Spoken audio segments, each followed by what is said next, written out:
Welcome back to Live at 9, when Mississippi schooled America in baseball. And we have the author here, James Crockett, goes by Jim.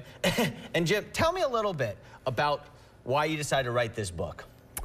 Well, I'm a big baseball fan, for one thing, and my two sons are big baseball fans. I graduated from Ole Miss and Mississippi State, and one of my sons and I were on a trip to the College World Series when Ole Miss was playing in 2022. And we looked at who they were playing and the skills that Ole Miss had. And I told my son, you know, Ole Miss may really win this thing. And if they do, I'm going to write a book about it. Ole Miss, Mississippi State, back-to-back championships, College World Series. Well, they won. And I started writing it. And while I was writing, I learned that Pearl River Community College had won junior college World Series in 2021, and that Madison Central had been named high school team of the year in 21 by Baseball America. So I could not write about them. No, absolutely. And you've written a lot of great books about sports here in Mississippi. For this one specifically, baseball's always been a big sport in Mississippi. That was the highlight, right, of this run that they've been on?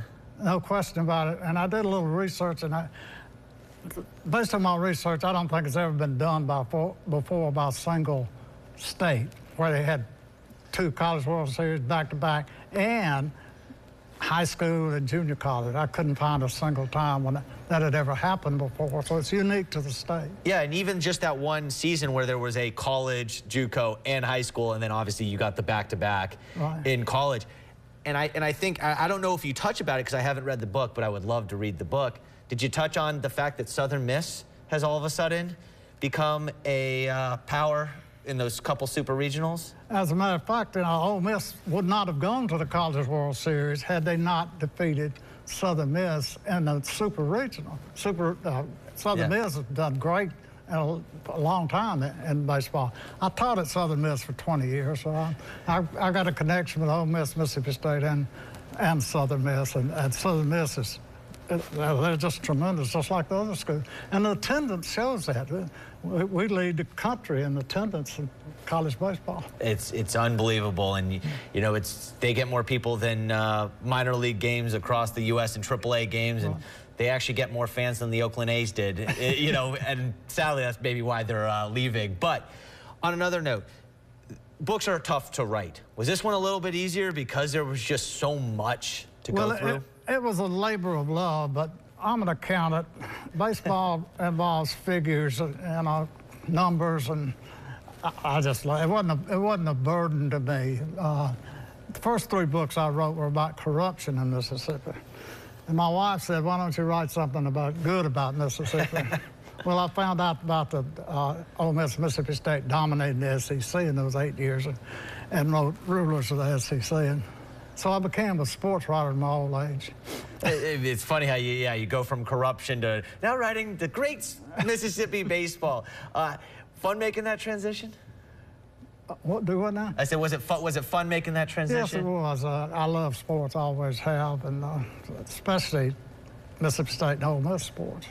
When it comes to baseball and football, you know, football gets a lot of the pub, right? Because it's kind of the home sport of Mississippi.